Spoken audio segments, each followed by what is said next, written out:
menyatukan hati kita malam hari ini. Kita mengucap syukur sama Tuhan buat perbaikan Tuhan. Dan berterima kasih kalau setiap kita boleh ada secara pribadi di tempat ini malam hari ini. Bapak, kami mengucap syukur Tuhan, kami berterima kasih. Hamba-Mu percaya Tuhan di tempat ini Kau siapkan yang terbaik buat setiap anak-anak-Mu. Hamba-Mu juga merasakan Tuhan setiap anak-anak-Mu membutuhkan Tuhan. Setiap anak-anak di tempat ini Tuhan tanpa terkecuali Tuhan membutuhkan Kau. Dan malam hari ini Tuhan, hamba-Mu tahu Tuhan Kau berbicara buat setiap kami Tuhan.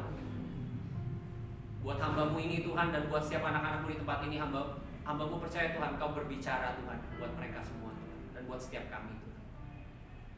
Apa yang mau Kau sampaikan dalam hati kami Tuhan, biar itu boleh menjadi rema dalam kehidupan kami Tuhan, dan kami boleh menggenapi setiap apa yang Tuhan mau dalam kehidupan kami. Tuhan, malam hari ini Tuhan, biar kami berdoa Tuhan, ada kebebasan Tuhan yang Kau berikan buat setiap kami Tuhan. Ada kemerdekaan yang Kau berikan buat setiap kami Tuhan. Kami yang mungkin berdosa Tuhan, kami yang bergumul tentang dosa Tuhan, Kau bebaskan kami Tuhan dari dosa kami Tuhan, dari keterikatan kami di dalam nama Tuhan Yesus Kristus. Dan malam hari ini Tuhan, kalau kami Tuhan yang mungkin bergumul dengan tubuh jasmani kami Tuhan, dengan kesehatan kami Tuhan, kami berdoa di dalam nama Tuhan Yesus Kristus. Tuhan, kami tahu Kau sanggup menyembuhkan setiap kami Tuhan. Mungkin bukan kami yang sakit, mungkin orang tua kami, mungkin keluarga kami, mungkin orang yang kami sayangi Tuhan. Dan kami tahu Kau mampu mengerjakan segala sesuatu jauh lebih besar daripada apa yang kami pikirkan dan doakan Tuhan. Dan mungkin kalau malam hari ini Tuhan, ada setiap anak-anak-Mu Tuhan yang sedang bergumul tentang masa depan mereka Tuhan, tentang hari depan mereka Tuhan. Hamba-Mu percaya dan berdoa Tuhan di dalam nama Tuhan Yesus Kristus, Kau yang membukakan setiap pintu-pintu buat setiap anak-anak-Mu Tuhan. Kau yang membukakan setiap curah-curah Tuhan, pintu berkat-Mu Tuhan buat setiap anak-anak-Mu ini Tuhan, dicurahkan buat setiap mereka. Kau yang memberikan jalan Tuhan, Kau yang memberikan suatu visi dan misi yang jelas dalam hidup mereka, tujuan yang jelas dalam kehidupan mereka Tuhan, sehingga mereka berbeda Tuhan, dan mereka boleh menyukakan hati Tuhan dan mengenapi apa yang Tuhan mau dalam kehidupan mereka. Terima kasih Tuhan, malam hari ini kami berdoa di dalam nama Tuhan Yesus Kristus. Kami percaya Tuhan Yesus, Kau yang menguasai tempat ini Tuhan. Kau yang menguasai hati dan pikiran kami, tubuh, jiwa, dan roh kami. Kami berdoa Tuhan sekali lagi di dalam nama Tuhan Yesus Kristus. Kau ada kuasa-kuasa iblis, setan, roh jahat Tuhan, semua yang bukan dasar daripada Tuhan kami tolak, kami teguh di dalam nama Tuhan Yesus Kristus. Amin. Kami gak izinkan untuk ada di tengah-tengah kami di tempat ini Tuhan, dalam hidup kami Tuhan. Dan biar setiap kami dimerdekakan dan pengurapan Tuhan hadir di tempat ini. Amin. Terima kasih Tuhan, kami mau mendengarkan sebagian sedikit dari firman Tuhan. Kami mau mendapatkan sesuatu dari apa yang Tuhan mau kerjakan dalam kehidupan kami. Dalam nama Tuhan Yesus kami berdoa dan bersyukur. Setiap kita percaya kita katakan amin. Amin. Semanggil apa ya teman-teman gitu ya.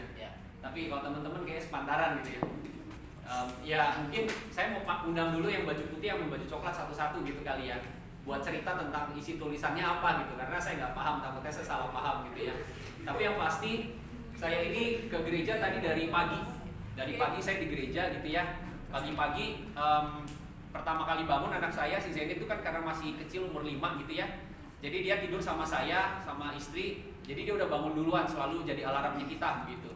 Nah, waktu dia lihat saya pakai baju ini putih, dia bilang, "Di, kan Dedi udah gak yang lagi," katanya gitu. Saya tertemplak juga ya. Oh iya ya, saya gak yang banget gitu ya. Tapi buat ngejelasin bukan itu poinnya, tapi lucu aja gitu. Jadi seorang anak kecil tahu bahwa yang mana yang nggak muda dan mana yang muda gitu ya. Begitu demikian juga dengan bapak, dengan teman-teman semua gitu ya, tahu mana yang muda mana yang enggak. Nah mungkin kalau saya boleh manggil, saya nggak tahu Kak, mungkin Kakak Albert atau siapa gitu yang mau dari perwakilan si putih gitu, boleh maju dulu untuk ceritain yang ini apa sih gitu. Boleh satu atau ketuanya Sarah gitu ya. Boleh Sarah, ayo Sarah. Ini Sarah. Ya nanti saya juga panggil yang coklat ya satu ya gitu. Tapi yang putih dulu, biar yang putih maju dulu. Ayo Sarah. Sarah boleh ceritain, ini yang apa sih? Apa benar muda? Kalau saya pakai udah tua besar. Ada malu nih, jadi sebenarnya yang ini ada singkatannya ya. Bisa dilihat di sini, jadi Youth of United New Generation. Nah sebenarnya itu apa ya? Aku rada lupa sih. Jadi intinya kita pengen bikin nama suatu komunitas. Nah waktu itu kan komunitas di pemuda itu ada namanya X-Guide ya. Kalau Bapak Enos ini dulu terlibat di dalam X-Guide gitu. Untuk singkatannya mungkin nanti bisa ditanya Pak Enos ya. Kita juga lupa ya. X-Guide itu apa? Nah terus kan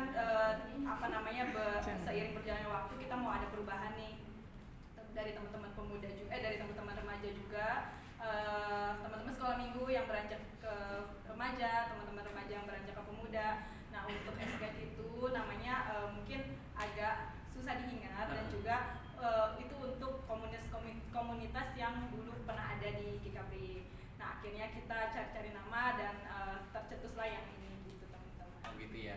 Makasih ya Sarah ya. Kasih tepuk tangan dong. Saya juga gak tahu yang coklat ini maksudnya apa, karena saya bacanya tulisan Korea atau Jepang saya gak ngerti gitu ya. Tapi saya bisa baca Ora et Labora, itu saya bisa baca gitu. Tapi tulisan Korea ya? Ini ya? Iya. Jadi kira-kira siapa yang mau ceritakan ini di depan?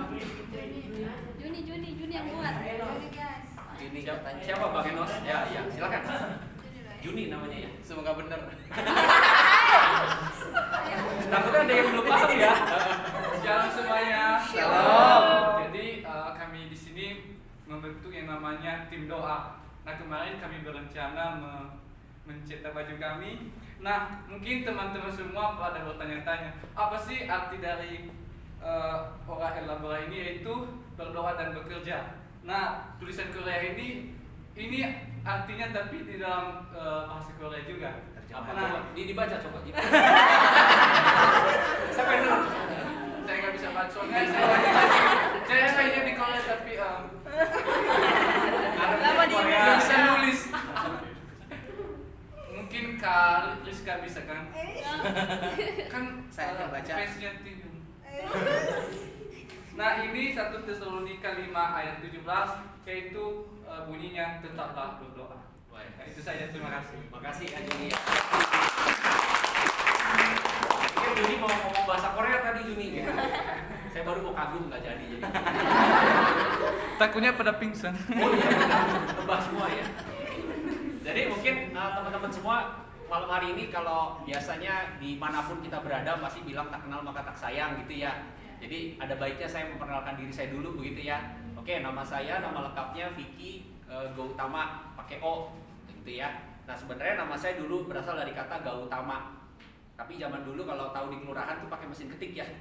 Nah waktu disubmit nama mulai dari anak pertama cici saya itu udah pakai salah ketik, pakai A, pakai O. Mestinya Gautama dari tetangga sebelah kita gitu, dari Buddha Siddhartha Gautama gitu ya. Tapi diketik jadi O, ya udah akhirnya ke bawah semua jadi Gautama. Begitu ceritanya ya. Jadi saya nggak ada, biasanya kalau orang Chinese itu ada marga-margaan, mereka bilang saya marga Go, bukan, saya bukan marga Go gitu ya. Bukan marga satwa juga gitu ya. Jadi masih manusia biasa gitu ya.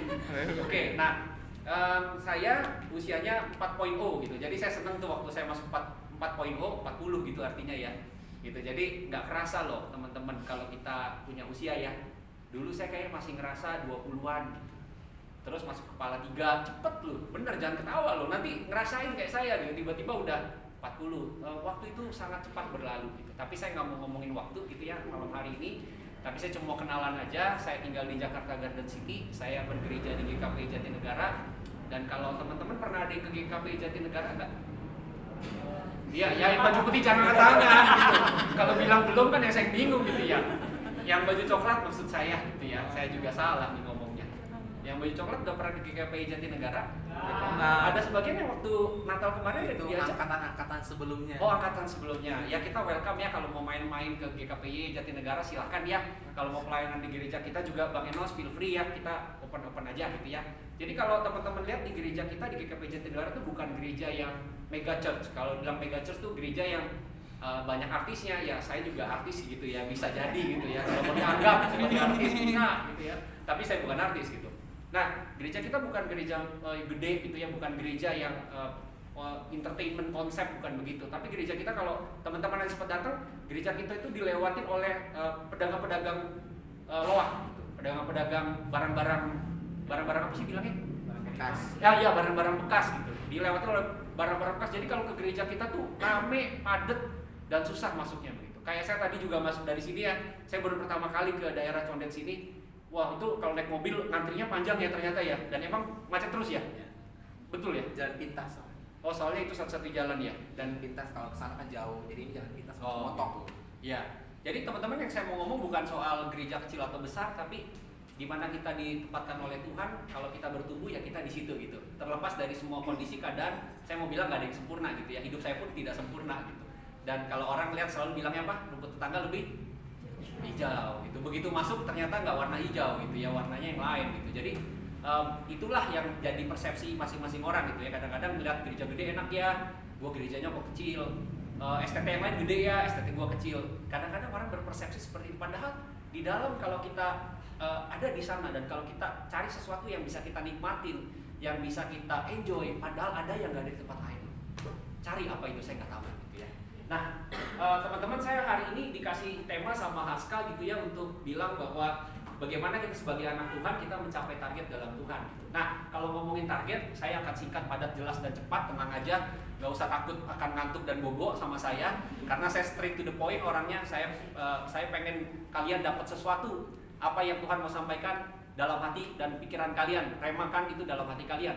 Target, kalau ada yang tahu target itu sebenarnya adalah apa, teman-teman? Target itu adalah, kalau saya cek di terjemahannya, sebenarnya target itu definisinya adalah aksi, langkah untuk mencapai tujuan. Nah, untuk mencapai tujuan.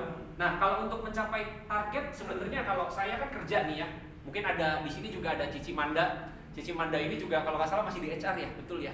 Nah, jadi kalau kita ngomongin target, kita setting apa langkahnya, apa tujuannya untuk yang kita dapatkan nanti. Sebenarnya kalau ngomongin di perusahaan gitu ya, teman-teman, saya sharing nih ya, di profesional gitu ya, di perusahaan, sebenarnya apa yang kita harus lakukan untuk mencapai target kita? Kita harus setting yang namanya KPI. Wah, ini udah mulai serem nih. KPI, ada yang pernah dengar nggak KPI? Key Performance, ya, indikator or index whatever. Tapi adalah indikator apa yang kita pasang secara kuantitatif, secara kualitatif, agar kita bisa mencapai tujuan itu. Tujuannya udah dicapai belum? Belum. Tapi kita pasang itu. Nah, kalau di saya biasanya kita dari KPI itu kita pasang namanya personal scorecard. Personal. Jadi Vicky nih di bagian sales marketing, Vicky harus nge-setting nih personal scorecard-nya tahun ini. Saya mau nge-list down apa? Nah, saya mau bilang, kalau orang dunia kan begitu. Kita anak-anak Tuhan boleh begitu nggak? Boleh. Kenapa enggak? Tapi ada beberapa remarks yang akan saya bagikan malam hari ini. Nah, sudah semestinya juga kita tahun ini misalnya, atau tahun lalu deh, ada nggak yang bikin target? Saya target mau bisa bahasa Korea misalnya. Kecapai nggak? Nah, itu kan target ya. Target mau bisa berbicara bahasa Korea. Tapi dalam setahun perjalanan, begitu tahun berikutnya, tetap nggak bisa. Berarti targetnya tidak tercapai. Nah, target itu yang harus kita susun dalam kehidupan kita. Nah, saya mau bilang ada beberapa komponen apa yang kita melakukan dalam breakdown target kita. Pertama, target buat diri kita sendiri. Yang nomor 2, target untuk sekitar kita.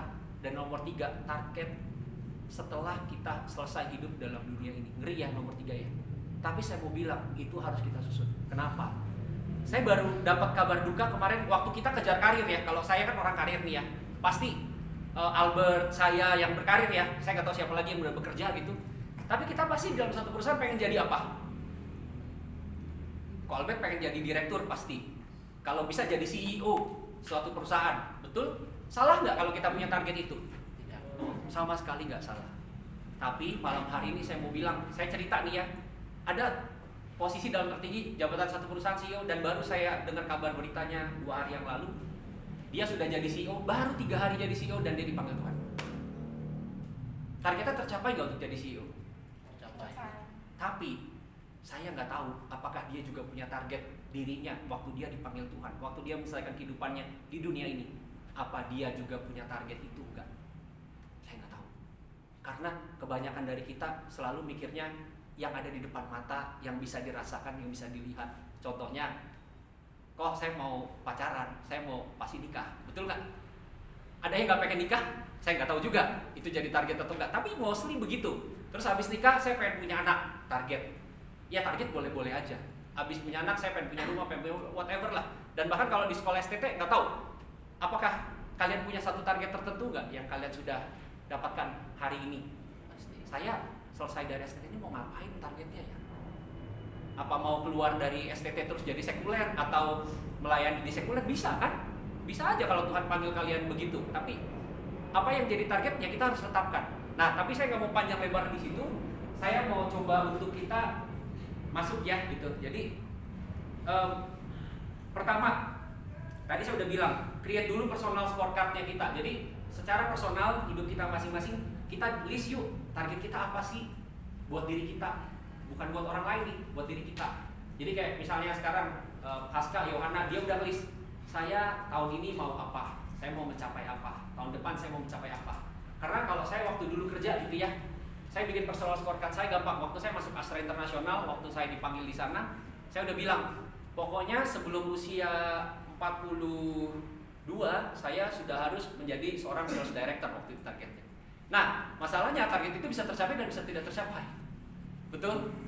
Nah, kalau tercapai kita dapat reward. Artinya rewardnya adalah yang kita targetkan itu, kita dapatkan, kita rasakan, kita nikmatin, kita syukurin. Tapi bagaimana jika tidak? Nah, ini pertanyaan yang bagus kan? Karena kenapa? Karena biasanya orang kalau nggak capai satu targetnya, apa? Undung, utung, ngambek. Misalnya nih, dia targetnya, wah saya mau jadi pacarnya si A. Kan targetnya kalau masih muda begitu ya? Itu gak sih? Atau saya doang waktu masih muda yang kayak gitu? Kalian enggak gitu? Ada target-target gitu ya? Wah pokoknya gue kejar nih, ini kayaknya oke nih, cakep nih, ini oke nih, gue kejar. Tapi kenyataannya belum tentu dapet ya. Terus kalau nggak dapet, apakah itu akhir dari dunia kalian? Tidak. Nah, good. Itu yang saya mau sebagai seorang laki-laki, terutama sebagai seorang perempuan gitu ya. Kalian itu bukan akhir dari segala-galanya kalau kalian gagal. Gagal itu biasa. Saya bekerja juga banyak gagalnya, gitu. Tapi kan kita nggak mau selalu gagal ya. Jadi jangan nganggap juga gagal terus ya udah kan semua orang gagal ya. Udah saya udah begini-begini aja. Ya nggak boleh. Kita harus lakukan sesuatu. Mikir gitu kan. Mikirin gitu ya. Kalau selagi masih dikasih Tuhan otak gitu ya, brain, ya kita pakai untuk berpikir. Oke? Ya, nah jadi saya personal scorecard kalian, saya mau kita baca di dalam firman Tuhan gitu ya. Misalnya kalau kita punya target untuk menikah gitu ya. Nah, ada rambu-rambu. Makanya kenapa penting firman Tuhan. Contohnya nih, ada satu orang bisa bacain saya nggak? Karena saya nggak mau buka firman Tuhannya, tolong bacain aja 2 Korintus pasal 6 ayat 14 sampai 15. Nah, misalnya ngomongnya targetnya mau nikah. Oh, targetnya mau nikah. Kan bagus ya, menikah boleh dong. Gitu kan ya, oke. Nah, tapi baca firmannya nih, tolong salah satu orang mungkin boleh, iya, mau baca? 2 Korintus. Saya nyontek lagi ya, 2 Korintus 6, 14 sampai 15. Ayo baca, 2 Korintus 6, ya boleh, kalau duluan dapat. 2 Korintus 6 ayat 14 sampai 15. Janganlah kamu melupakan pasangan yang tidak seimbang dengan orang-orang yang tak percaya. Sebab persamaan apakah terdapat antara kebenaran dan kedurhakaan, atau bagaimanakah terang dapat bersatu dengan gelap? 15. Persamaan apakah yang terdapat antara Kristus dan beliau? Apakah bagian bersama orang-orang percaya dengan orang-orang tak percaya? Amin. Thank you ya dari bacain. Jadi teman-teman saya mau bilang kenapa sih pentingnya firman Tuhan buat hidup kita? Ya karena ini. Kalau kita ngomong cuma target mau dapat pasangan, ya kita akan melakukan segala hal dan kita akan membabi buta bahasanya gitu ya. Akan pokoknya siapa aja hajar sikat. Padahal kalau kalian ada firman Tuhan, kalian udah ada rambu-rambunya. Lakukan target kalian di dalam Tuhan. Kan Tuhan bilang persamaan apa terang sama gelap. Tapi kalau kalian nggak punya guidance itu, kalian nggak ada firman Tuhan yang ada rema dalam hati kalian akan kejar itu kan. Karena ya kok itu kan cakep kok. Walaupun agama beda nggak apa-apa lah kok. Nanti bisa dibawa jadi Kristen kok gitu. Padahal pada prakteknya begitu pacaran sama dia, yang jadi ikut siapa? Nah loh, kan repot ya. Nah jadi kenapa firman Tuhan penting? Ini cuma salah satu contoh. Kalau kalian punya target untuk menikah, menikahlah. Carilah target dan nggak apa-apa kasih target gitu ya, tapi ya dalam Tuhan, ya balik lagi ke koridor firman Tuhan. That's why firman Tuhan tuh penting banget. Nah kita kasih contoh lagi ya. Ada mungkin yang baca dari GKP boleh sekarang gantian ya. Di dalam Matius 10 ayat 16 minta tolong bacain Matius 10 ayat 16.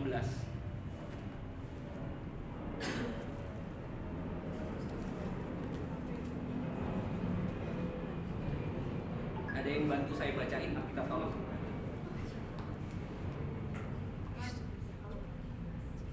Oh mau? Ya udah nggak apa-apa, sorry ya. Ini lebih cepat nih. Thank you, Libran. Matius 10 ayat 16. Lihat, aku mengutus kamu seperti domba ke tengah-tengah serigala. Sebab itu hendaklah kamu cerdik seperti ular dan tulus seperti merpati. Nah, thank you. Nah, Matius 5 ayat 16 satu lagi kita baca. Tadi Tuhan bilang kita tuh kayak orang yang ditaruh di tengah-tengah serigala gitu ya. Firman Tuhan bilang apa? Cerdik seperti ular, tulus seperti merpati. Ya, itu tadi firman Tuhan bilang. Nah, satu lagi saya mau kita baca di dalam Matius 5 ayat 16. Boleh dibacain? Ini enak nih ya pembicara ya, nyuruh-nyuruh doang katanya. Baca nggak mau apa, nggak usaha gitu. Matius 5 ayat 16. Ya, boleh. Silakan siapa? Matius 5 ayat 16. Demikianlah hendaknya terangmu bercahaya di depan orang, supaya mereka melihat perbuatanmu yang baik dan memuliakan Bapamu Nah. di surga. Amin. Amin. Apa yang firman Tuhan bilang? Supaya orang lihat. Orang lihat. Berarti kita ini apa? Kita ini showcase-nya Tuhan. Saya mau bilang dalam bekerja gitu ya, contohnya. Saya pakai contoh yang saya ngalamin nih, bukan contoh orang lain gitu ya. Saya bekerja. Tuhan bilang apa? Cerdik seperti tulus seperti Merpati. apakah saya perlu seperti merpati doang? Habis kita kalau seperti merpati doang. Karena Tuhan bilang kita di tengah-tengah serigala. Yang di luar sana, di dunia ini itu gak seindah di gereja. Kalau di gereja orang bilang terang sama terang ketemu gitu ya. Begitu di luar itu berbeda. Dan nomor 2, kalau misalnya kita cerdik doang, kita ngakalin orang terus, itu jadi showcase-nya Tuhan gak tuh? Kalau kita cerdik, nguntungin sih. Nguntungin gak? Nguntungin ya Sar ya, nguntungin kita. Kalau kita cerdik itu kan nguntungin diri kita sendiri kan. Tapi apa kita jadi showcase-nya Tuhan? Apakah orang sekeliling kalian lihat bahwa kalian itu anak Tuhan? Itu question mark loh. Nah, tadi yang Bang Enos baca tuh firman Tuhan bilang, hendaklah terangmu tuh dilihat oleh semua orang. Kita tuh anak-anak Tuhan, kita tuh terang, ya gak? Amin? Ayo dong, ngomong kiri kanan dong, kamu terang. Nah, itu cakep. Ada yang gak dapet kiri kanan ya? Ada yang gak dapet? Dapet semua ya? Bang Enos yang gak dapet ya? Ayat Tuhan. Nah, teman-teman balik nih. Kalau kerja nih, saya kasih contoh yang gampang aja. Ada satu company yang saya nggak sebutin namanya, tapi company ini sangat terkenal. Dan company ini company besar. Tahu nggak? Tiap hari Jumat mereka ngadain persekutuan doa. Tiap sebelum mau ke kantor masuk, mereka tuh ada doa pagi. Dan tiap hari Sabtu Minggu kadang-kadang pendeta terkenal dari luar sana diajak Indonesia, karyawannya disuruh ibadah. Tapi setiap kali meeting ngomongnya anjing bangsat goblok. Maaf ya, saya ngomong karena emang begitu. Terus orang bisa ditimpuk sambit sama handphone. Ini orang yang tadi saya bilang melakukan 2 hal yang sama.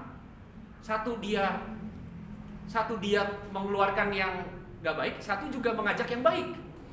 Apakah itu yang kita harus lakukan, teman-teman? Ini contoh aja nih. Dan saya melihat lagi nih, ada orang juga rohani sekali. Biasanya teman-teman saya sampai punya stigma begini nih di kantor. Wah, kalau ini semi pendeta mah udah pasti nih. Udah pasti nggak bisa diajak kerja sama punya. Itu image sampai begitu loh. Kenapa? Karena pasti nggak mau tahu, pasti pressure-nya kuat, pasti ngomongnya kasar, pasti. Jadi anak Tuhan malah dianggapnya sama orang yang nggak kenal Tuhan seperti itu image-nya. Itu kan showcase yang salah. Kenapa? Karena mungkin saya nggak tahu, karena dia hanya mengerti sebagian, saya nggak ngerti, saya nggak mau hakimin orang gitu. Tapi yang saya dan teman-teman semua lakukan adalah kita jadi showcase-nya Tuhan. Waktu kita punya target, boleh yang punya target, tapi cari koridor firman Tuhannya apa, kalian memaknai hidupnya seperti apa, kegiatannya kayak apa. Nah, jangan sampai orang jadi melihat kalian itu, lihat, gila orang Kristen kayak gini ya. Itu menyedihkan loh, serius. Dan saya pernah nih ya, satu kali saya kasih kesaksian. Saya tuh ngurusin bisnis di kantor, sebelum kantor ini. Saya tuh ketemu dengan banyak owner perusahaan. Kalau owner perusahaan tuh banyak duit ya. Oke, saya tuh cuma karyawan, mereka tuh pemilik.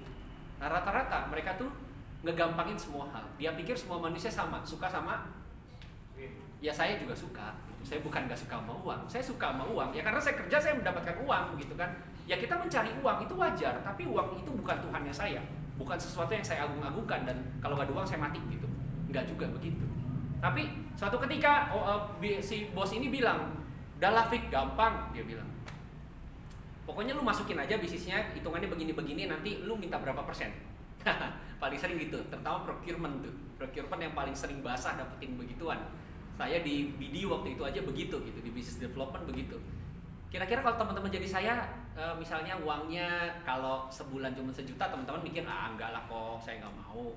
Saya rohani, saya takut Tuhan. Tapi kalau bunyi uangnya setiap bulan udah 100 juta ke atas, kira-kira teman-teman ngiler nggak ya? Hah? Sebagai manusia nih, sebagai kedagingan kita nih, kalian ngiler nggak? Bisa jadi. Oh iya dong, ngiler dong. Udah ada hitungannya di atas kertas jelas nih. Saya dapat 10% ya kan dari 1M which is 100 juta. Kata anak Jakarta Selatan which is 100 juta gitu. Nah, 100 juta kalau di benak saya, ini gile gaji gua aja waktu itu nggak segitu gitu kan. Wah, gua cepet kaya nih kalau kayak begini. Tapi apa itu yang Tuhan mau buat hidup kita? Target cepet kaya misalnya. Itu kan udah dibuka jalan. Apa kalian bilang gini? Wah, puji Tuhan. Ini adalah jalan yang Tuhan ciptakan buat saya untuk segera menjadi kaya. Apa begitu mindset kalian? Apa begitu pengenalan kalian dengan Tuhan kalian? Apa seperti itu hati kalian? Saya nggak mau. Saya bilang sama dia, Pak, maaf Pak, saya nggak pakai begitu-gituan. Kita jalanin bisnisnya aja. Kalau untung, it's your profit and it's my company profit, not my profit. Dia bilang, wah, ini pasti anak Yesus nih, kata dia. Wah, saya tambah merinding. Waktu dia bilang, wah, ini pasti anak Yesus. Wah, berarti dia sudah melihat anak Yesus yang lain nih. Showcase yang lain yang nggak mau juga diperlakukan seperti itu. Tapi mungkin kalau ada anak Yesus yang nanti nomor 3, saya mau. Wah, ini anak setan nih katanya. Bukan anak Yesus. Kan cilaka ya maksud saya. Nah, ini kesaksian hidup dan ini nyata gitu. Dalam kalian nanti menjalani ke depan apapun itu ya. Kadang-kadang orang bisa begitu, kayak nyogok orang dianggap, wah puji Tuhan, ini berkat Tuhan buat saya. Padahal dia lagi disogok gitu. Lagi korupsi gitu ya, atau yang lainnya. Dia bilang puji Tuhan. Aneh ya. Tapi kita nggak seperti itu mental dan mindset kita. Oke teman-teman, saya mau lanjut ke nomor 2. Tadi yang nomor 1 ya, bikin target kalian masing-masing ya. Itu intinya. Bikin target kalian masing-masing. Kalian mau ngapain? Tahun ini, tahun depan, 2-3 tahun lagi kalian mau gimana? Gitu ya. Karena saya juga mikirin dari sejak saya bekerja umur 20-an something, saya udah mikir 40 saya mau gimana, 45 mau gimana, 50 mau gimana, saya tuh udah mikirin. Dari kapan? Dari 20-an umur saya. Dan ketika kalian hidupi itu, menuju ke sana, ya terlepas ada yang berhasil, ada yang tidak dalam target-target kalian, itu wajar saya mau bilang. Gak usah stres, gak usah depresi, gak usah bunuh diri. Ada orang kuliah saya lihat ya, gak berhasil skripsinya anak UI, gagal skripsinya bunuh diri. Wah, saya bilang ini mental seperti ini yang kita harus bangun bagi generasi kalian. Mental yang gak gampang nyerah, mental yang gak gampang takut, gak gampang kayak depresi gitu ya, atau stres atau berlebihan gitu ya. Nah, gak apa-apa, gagal itu biasa kok. Oke, saya move ya. Sekarang nomor 2 nih. Yang Tuhan mau tuh sebenarnya apa sih buat hidup kita, buat sama kita? Sebenarnya cuma satu loh. Tuhan mau agar kita berbuah. Itu yang Tuhan mau, agar kita berbuah bagi sekeliling kita. Nanti kalian punya keluarga, ya kalian harus berbuah untuk keluarga kalian. Kalian punya komunitas, ya kalian harus berbuah untuk komunitas kalian. Kalian punya saudara-saudara, kalian harus berbuah untuk mereka. Lakukan yang baik untuk mereka. Apapun yang kalian bisa kerjakan dan lakukan, jadi berkat buat komunitas kalian. Kalian kasih buah itu. Nah, pertanyaannya sekarang adalah, kita baca dulu ya target untuk berbuah gitu ya. Yohanes 15 ayat 1 sampai 8. Boleh nggak ada yang bacain lagi? Ini udah di tengah-tengah ya, saya nggak akan terlalu lama nih firman Tuhan malam hari ini ya. Karena udah dipesenin sama Bang Enos, kok jangan lama-lama lo ya. Ya Bang Enos. Yohanes 15 ayat 1 sampai 8, minta tolong ada yang boleh bacain?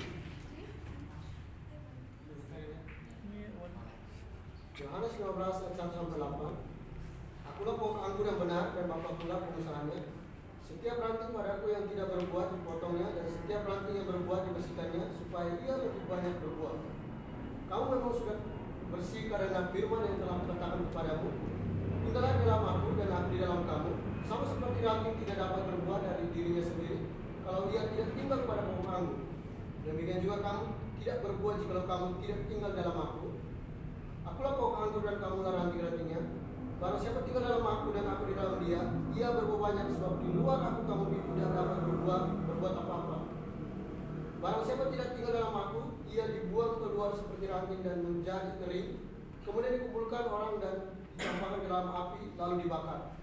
Jikalau kamu tinggal dalam aku dan firmanku di dalam kamu, mintalah apa saja yang kamu kehendaki dan kamu akan menerimanya. Dalam hal inilah Bapakku dipermuliakan, yaitu jika kamu berbuah banyak, dan dengan demikian kamu adalah murid-muridku.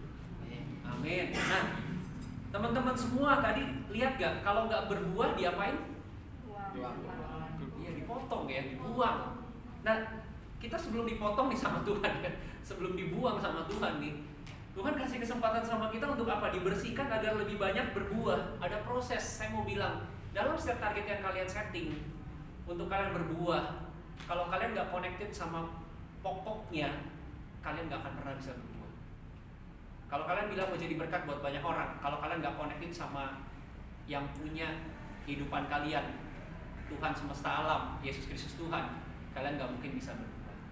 Nah, selama masa di proses itu, kadang-kadang di proses itu enak atau enggak? Saya mau tanya nih. Ada yang gampang ngomong, kalau ngomongnya oh gampang kok gini, begitu jalanin gitu. Beda, kalau cuma ngomong doang, mungkin kita bilang gampang begini begitu selesai kamar nangis dia. Di depan orang gagal banget kelihatannya. Oh bilang kok nggak apa-apa putus sama lu lah, biasa. Begitu sampai kamar Di proses Tuhan itu gak gampang, dan kadang-kadang proses yang Tuhan kasih ke kita, itulah challenge kita untuk naik, untuk dibersihkan dan berbuah. Itu harus ada. Jadi teman-teman, kalau kalian lagi diproses sama Tuhan, datang sama Tuhan, deketin diri kalian sama Tuhan, connected lagi sama Tuhan, karena itu yang Tuhan mau agar kalian berbuah. Dan bahkan di ayat terakhir yang bro tadi baca, bro namanya siapa bro? Tison ya? Oh, Mike Tison. Wah ini berarti jago tinju nih. Tison bro, tadi di akhir firman yang bro baca, Tuhan bilang apa? Kalau kita connected sama Tuhan, mintalah. Nah, bagaimana bunyinya bro tadi?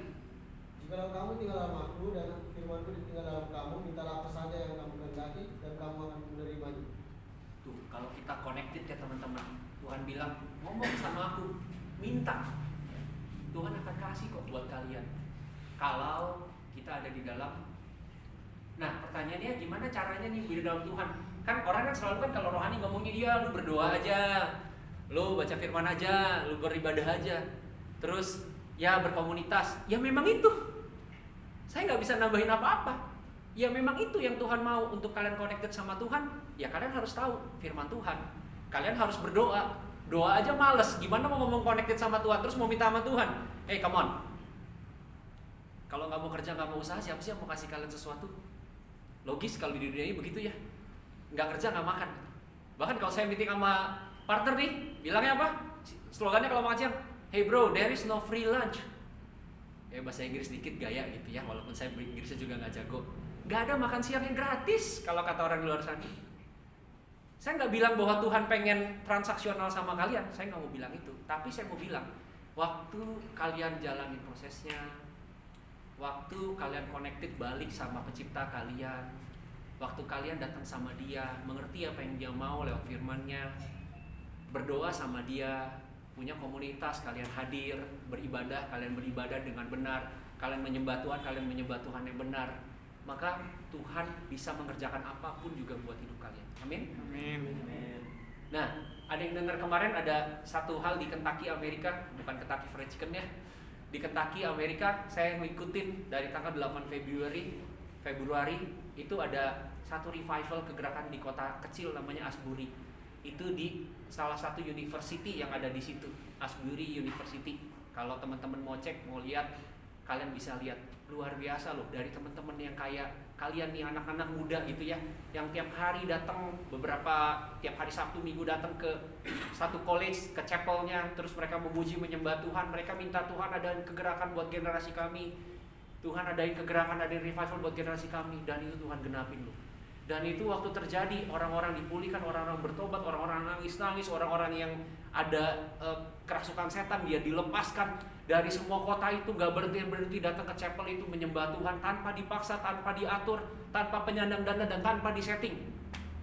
Nyanyi aja, gak ada tuh pelayanan di jadwal, gak ada. Hampir 2 minggu lebih itu terjadi, dan bahkan orang-orang di sekitar Amerika, di US, di negara-negara yang lain mau datang ke sana untuk lihat kegerakan itu. Dari mana? Dari anak-anak muda. Jadi kalau kalian punya target ada kegerakan buat generasi kalian, lakuin kalau menurut saya. Kenapa? Karena satu-satu Tuhan akan menjadikan itu. Dan ada satu kegerakan yang akan terjadi. Revival itu pasti terjadi. Dan generasi yang mereka lagi laluin ini ternyata anak-anak muda nih yang melakukan kegerakan ini. Dan ternyata kalau saya cek beberapa puluh tahun sebelumnya di Asbury itu, di generasi sebelumnya juga melahirkan kegerakan yang sama. Lahirnya dari generasi. Generasi saya mungkin saya udah 4.0, saya udah lewat generasinya. Saya mau sharing sesuatu buat kalian equip diri kalian, generasi kalian. It's your time. Kalau udah bilang main bola, mas saya udah jadi pemain cadangan sekarang. Bener. Dan mungkin saya akan dijadikan asisten pelatih, saya akan jadi pelatih. Dan saya mungkin tidak akan bermain bola seperti kalian, karena saya coba kemarin saya main basket, kaki saya sakit semua. beneran. Udah tabrak-tabrakan, jarinya kepelitek-kepelitek ya, kaki sakit semua. Udah kayak kalau jalan kayak kongkong malu juga ya gitu ya. It's your time, not my time. Itu yang saya mau bilang hari ini. Kalian masih muda ya. Umurnya ada yang di atas 30 gak yang baju coklat di sebelah kanan? Gak ada kan ya? Iya, berarti saya paling tua ya gitu. Tapi kalau ada Ciuli saya bersyukur banget sama dia. Jadi saya bisa merasa lebih muda dikit gitu. Dikit doang sih. Ngambil advantage dari dikitnya doang. Tapi saya bilang itu adalah waktunya kalian. Kalau kalian gak deket sama Tuhan, gimana kalian mau jadi berkat buat generasi kalian? Saya sedih loh ngeliat anak-anak sekarang, termasuk anak saya gitu ya, kayak lihat si Zion gitu ya. Itu, waduh saya baca WA-nya, aduh saya ngeri banget. Kemarin saya baru baru nyelidikin handphonenya. Begitu saya baca, Davin nanti jangan cerita sama Zion ya gitu. Davin temennya Zion soalnya.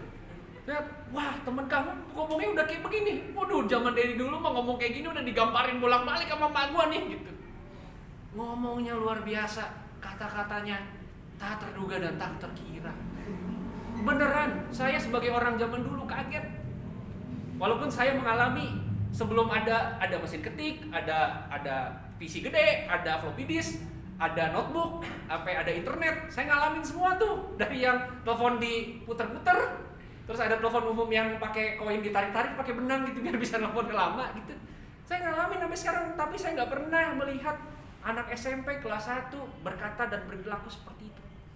Kaget saya. Dan what? Your friend kayak begini. Wah, saya udah mulai, aku harus mendekat lagi sama anakku. Kenapa? Karena itu generasi kalian. Itu generasi kalian, itu tanggung jawab generasi kalian. Dulu waktu saya, nih kalau ngomongin dulu kayak terlalu banyak, tapi saya cuma mau bilang waktu kita melakukan sesuatu gak ada yang sia-sia. Saya mau bilang begini, saya pernah di SMA saya, SMA negeri, di mana semuanya adalah mayoritas kayak di luar sana. Saya Chinese cuman 1 orang dan 1 orang lagi orang Batak. Maaf ya, saya nyebut suku ya. Saya nggak ada menjelek-jelekan, tapi saya ada Chinese dan keturunan Chinese Indonesia dan orang Batak. Kita berdua, kita mulai persekutuan dengan teman-teman kita yang lain. You know what? Bahkan teman saya yang orang Batak ini tadinya urakan, tukang berantem, dijamah sama Tuhan, bertobat dan sekarang dia jadi pendeta. You see the power dari apa yang kalian bisa lakukan buat generasi kalian. Dan itu udah gak zamannya saya lagi. Saya cuma bisa cerita dulu. Saya gak mungkin bilang saya lagi yang kayak gitu, karena saya gak sekolah lagi, saya gak kuliah lagi, saya gak ada waktu banyak lagi. Saya udah sibuk ngurusin yang lain lagi. Dan it's your time. Itu waktu kalian. Coba kalian renungin apa ya sih yang Tuhan taruh dalam hati kalian. Itu yang saya mau malam hari ini kita semua sadarin. Dan terakhir saya akan bacakan, saya minta bacakan. Ini ayat firman Tuhan terakhir ya, saya nggak akan berpanjang lagi. Efesus 2 ayat yang keempat sampai ke 6. Nah, ini terakhir. Ini firman Tuhan yang terakhir. Iya, silakan. Wah, dia tertantang. Yes, keren. Tetapi Allah yang kaya dengan rahmat, oleh karena kasih-Nya yang besar yang dilimpahkannya kepada kita, telah menghidupkan kita bersama-sama dengan Kristus. Sekalipun kita telah mati oleh kesalahan-kesalahan kita, oleh kasih karunia kamu diselamatkan. Dan di dalam Kristus Yesus Ia telah membangkitkan kita juga dan memberikan tempat bersama-sama dengan Dia di surga. Amin. Saya mau bilang teman-teman terakhir adalah hidup kita ini ada batasnya. Kalian boleh kejar segala hal dunia ini, tapi tetap aja kalau meninggal gak akan dibawa. Saya baru 2 minggu yang lalu ada salah satu owner dari perusahaan kosmetik besar di Surabaya. Saya datang ke sana. Pemakamannya rumah dukanya luar biasa, segede di Grand Heaven Surabaya. Fantastis, pegal luar biasa, kaya luar biasa. Sampai saya datang nih mau ngasih uang pepau ya, kalau orang Chinese bilangnya uang duka. Bilang apa? Maaf Pak, kami dari keluarga tidak menerima uang duka. Saya baru lihat kok ada orang kedukaan gak mau nerima uang amplop gitu, gak mau. Keluarganya sampai segitu, berarti dia sangat kaya ya, betul? Kalau gak kaya gak mungkin dong nolak dong. Mau bayar pakai apa bro, sis? Sampai sekaya itu. Tapi terlepas dari kekayaannya, waktu dia meninggalkan dunia ini, apa yang dia bawa? Apa yang dia bawa? Mobil boleh punya mobil sport, mungkin punya Lambo, punya Ferrari, dibawa ke surga? Kagak. Rumah segede gaban. Gede gaban itu apa ya, film zaman dulu, gaban yang gak ada yang ngerti ya. Rumah segede banget gitu ya, gak dibawa. Uang banyak, dolar, deposito, emas, intan, permata, dia punya semua batu-batuan gitu ya, kolektor batu mungkin, gak dibawa. Ada batasnya kok kita hidup. Apa itu yang kita mau kejar selama kita hidup? saya balikin ke teman-teman semua. Tapi saya hanya membukakan satu hal, bahwa kalian harus ingat waktu kalian end up, waktunya habis, kira-kira kan gimana tuh?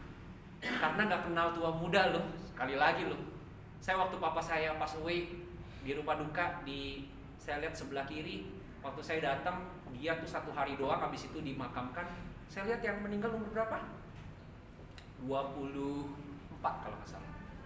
24 tahun meninggal. Terus saya bilang, sekarang nggak ada tuh kata-katanya, Vicky ini lebih tua, pasti Vicky mati duluan. Nggak ada. Saya bilang ke orang tua yang mungkin umurnya 60, kamu 60, berarti lu yang bawa tanah duluan. Nggak ada. Itu bisa terjadi sebaliknya. Dan waktu kita mengalami kematian itu nggak bisa kita tolak, teman-teman. Dan kamu mau jumpa sama siapa setelah meninggal? Itu pertanyaannya. Di dunia ini udah buka-bukaan. Saya bilang, saya ngeri sebenarnya. Kenapa? Kalau kalian gak bergerak, gak bangkit, gak ambil bagian kalian, ngeri loh. Kenapa? Kamu lihat Grammy yang kemarin waktu Sam Smith nyanyi, waduh, dia udah nyanyi dengan gaya pemujaan worship Satan. Merah kostumnya semua ornamennya, pendukungnya pakai kerangkeng, pokoknya ngeri sekali. Dan lagu yang dia naikin, saya kira itu lagu buat jadi glorify Satan gitu. Nah ini kita harus ambil bagian. Kalau orang udah deklarasi mati-matian gitu ya di luar sana, kalau ngomongin setan nggak apa-apa. Di bioskop kalau nonton film setan, malu nggak? Nggak malu. Nonton film setan, wah seneng. Tapi coba nonton film rohani, wah malu nonton film rohani. Oh janganlah, jangan sebut-sebut Yesus lah di sini mah, jangan sebut-sebut gitulah. Kenapa? Janganlah, sensitif. Orang nyebut Yesus malu, tapi nyebut setan nggak malu. Itu gila, luar biasa kalau saya bilang. Orang kalau ada setan merinding. Gak ada Tuhan, dia biasa aja tuh, gak takut, gak kenapa-napa. Aneh loh, justru saya tuh kalau lagi kosong ya, hati saya ini kalau lagi kosong, lagi tawar gitu, saya tuh takut loh. Kenapa? Tuhan jangan tinggalin saya butuh Tuhan. I need you Lord.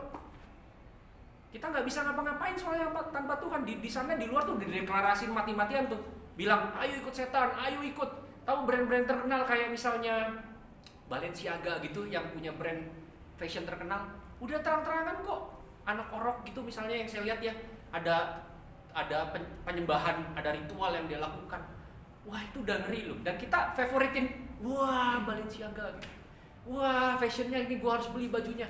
Come on, kita harus ambil bagian kita. Kita harus berdiri tempat kita. Dimana Tuhan percayakan kalian loh. Kalian itu laskar-laskarnya Kristus loh. Kalian itu prajuritnya Kristus loh. Kalian harus tunjukin, kalian harus berani.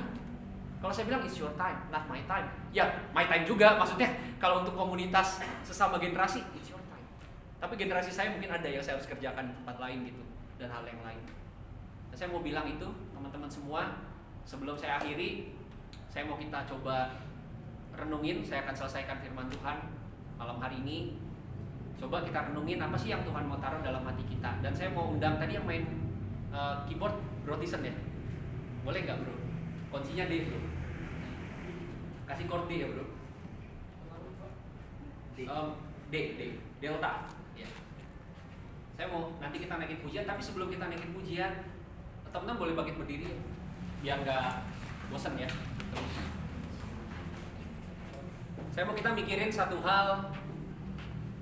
Kira-kira tahun ini saya punya target apa nih sama diri saya, sama orang di sekeliling saya, sama akhir hidup saya. Mungkin 2 tahun lagi, 3 tahun lagi, 4 tahun lagi, kalian set the time, I don't know. Atau kalian ada yang punya target, mungkin hari ini saya punya target nih mau ngampunin orang, itu pun target loh.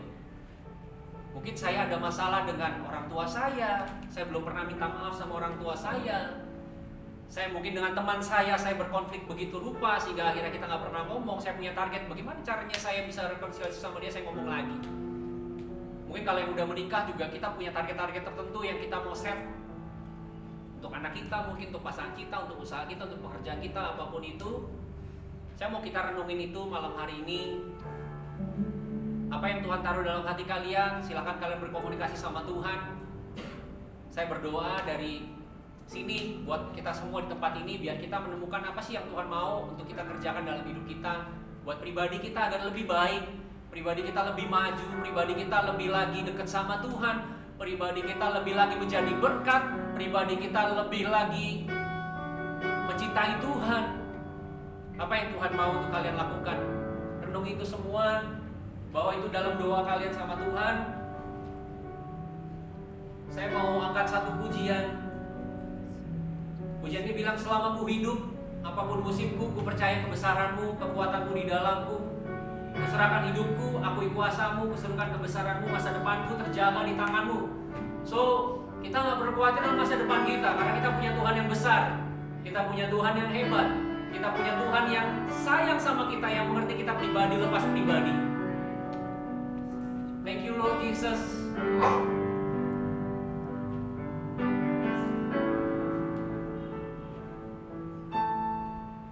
Selama ku hidup,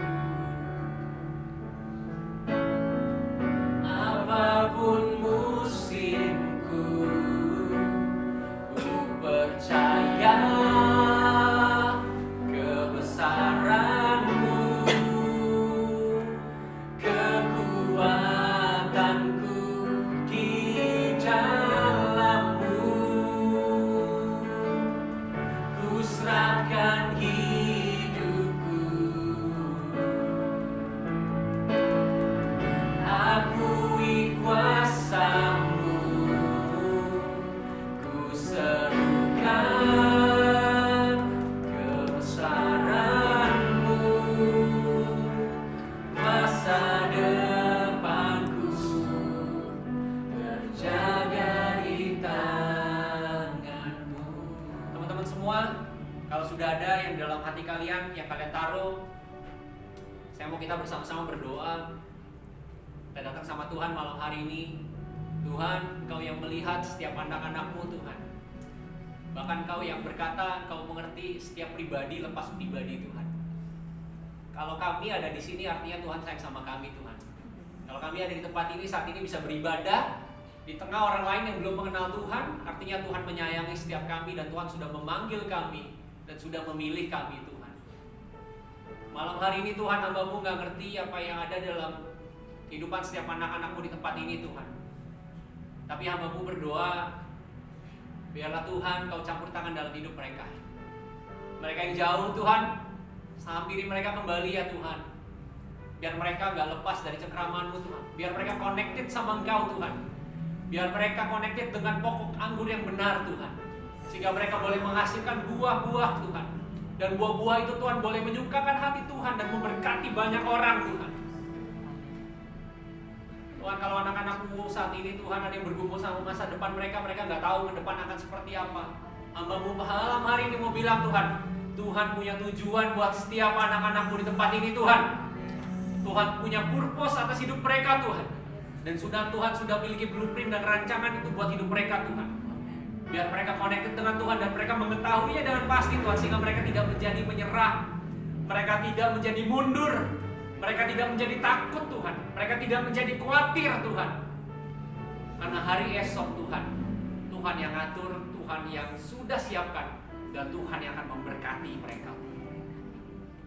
Hamba-Mu berdoa Tuhan buat mereka yang sedang mengalami pergumulan relasional Tuhan.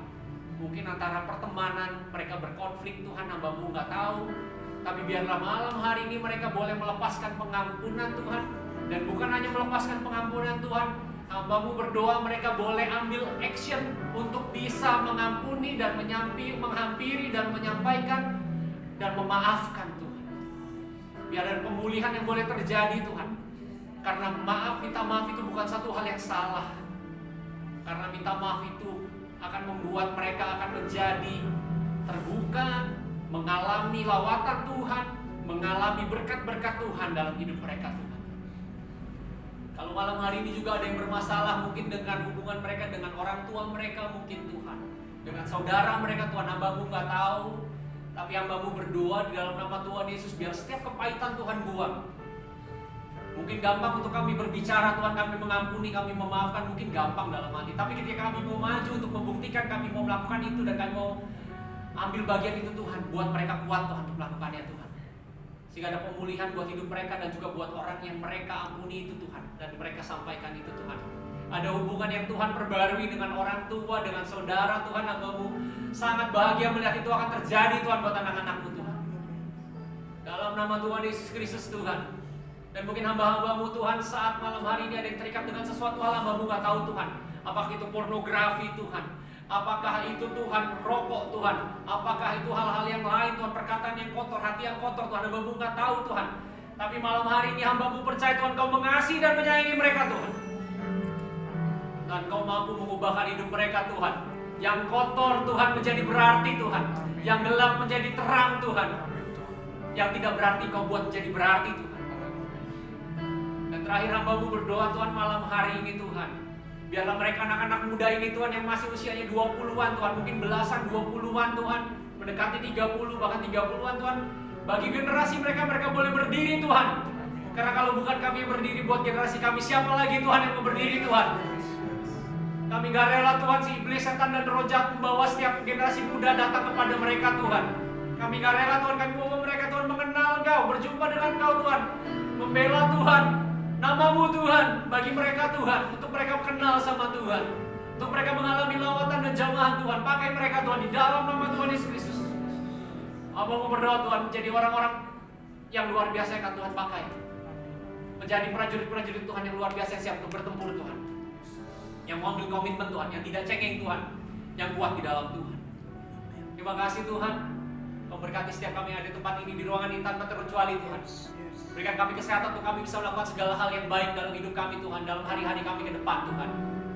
Berikan kami Tuhan pikiran, perasaan dan kehendak yang dari Tuhan, sehingga hidup kami penuh dengan damai, penuh dengan sukacita, penuh dengan sejahtera yang dari Tuhan. Shalom Tuhan ada dalam hidup kami dan hadir di tempat ini Tuhan. Dan setiap kami Tuhan, puaskan Tuhan oleh Roh-Mu yang kudus malam hari ini Tuhan. Terima kasih Tuhan. Kita naikkan pujian ini satu kali lagi, kita katakan selama ku hidup, apapun musimku. Come on. Selama ku hidup. Naikkan pujian ini bagi Tuhan. Apapun musimku, ku percaya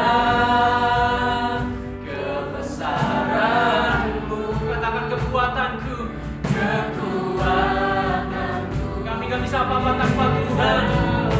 Katakan ku serahkan hidupku, ku serahkan hidupku.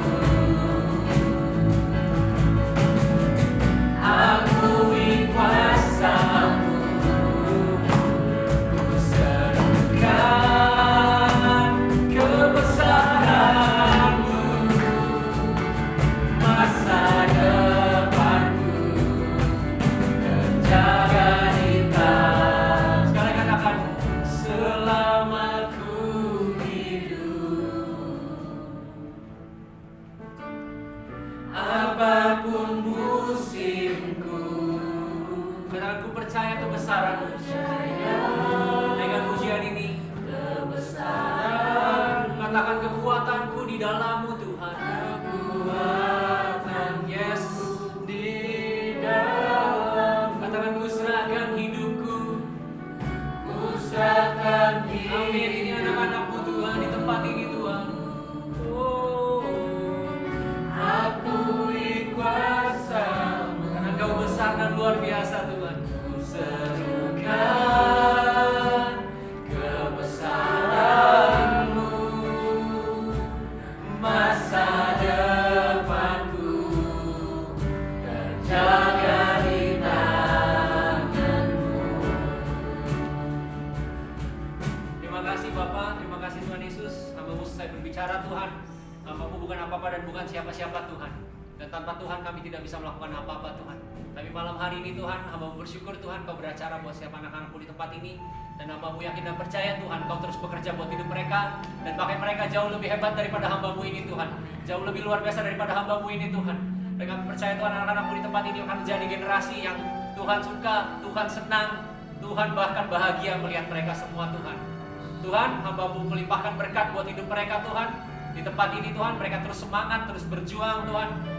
Terus mau berproses dengan Tuhan sehingga mereka boleh menghasilkan buah. Dan buah itu banyak dan lebat Tuhan. Dan menyukakan hati Tuhan dan menjadi berkat bagi banyak orang. Terima kasih Tuhan buat malam hari ini. Setiap kami Tuhan bersuka cita, setiap kami bersyukur dan berterima kasih kepada Yesus Kristus Tuhan. Satu-satunya Tuhan, Raja, Juru Selamat, penebus hidup kami Tuhan.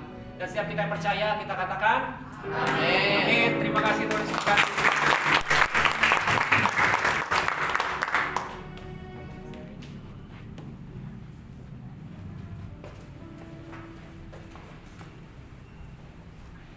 Tuhan, Tuhan Yesus berkati semuanya. Terima kasih Ko Vicky buat pengetahuan